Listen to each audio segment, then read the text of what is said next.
Mount Shasta shoots above the Northern California landscape. Dormant now, the stratovolcano in the Pacific Ring of Fire rages to life every 700 years or so.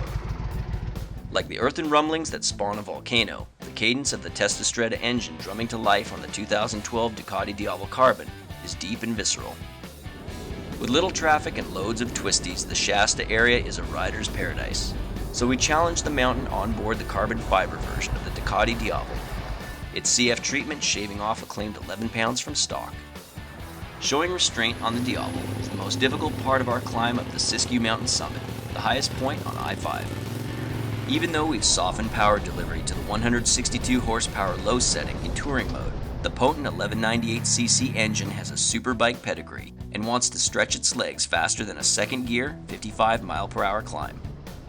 Dropping out of the Siskiyous, we get the first unobstructed view of the mountain. Its peak, the stuff of legend and home to Skell, the spirit of the above world according to the Klamath tribe. Its shape is classic, triangular sides and jagged peaks. Little about the Diavel is classic. The 240mm rear, one of the only cruiserish traits. Single-sided swing arms, a small suspended tail section, traction control, and multiple rider modes are not typical cruiser fare. The statue of a miner and his trusty donkey stand at the entrance to Wairika, the first town on I-5 south of the Oregon border. The California gold rush first brought settlers here, Old Town rising up from mining shanties.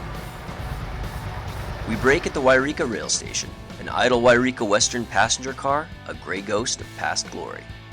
Our journey continues through the tiny hamlets of Shasta City and Dunsmuir. Dunsmuir, home to the best water on earth, used to be an important hub in its role as a Southern Pacific Railroad yard, where extra steam locomotives were added to trains heading north over the mountain passes. More seat time allows us to explore the touring potential of the Diavel Carbon. Its tank holds 4.5 gallons, but the low fuel light comes on early, so we set a mark of 120 miles between stops.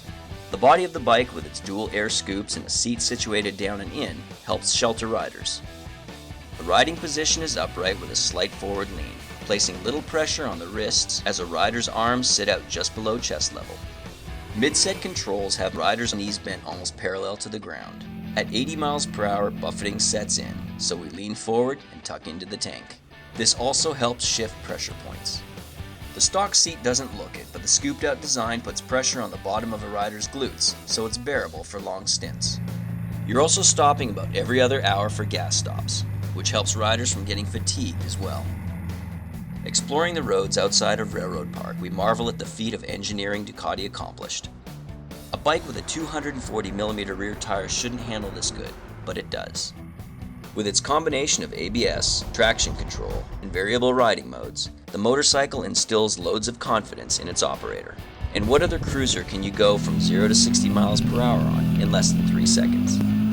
With the granite spires of Castle Crags catching slanting rays behind us, we head back north on I-5 before the sun disappears west beneath the mountains.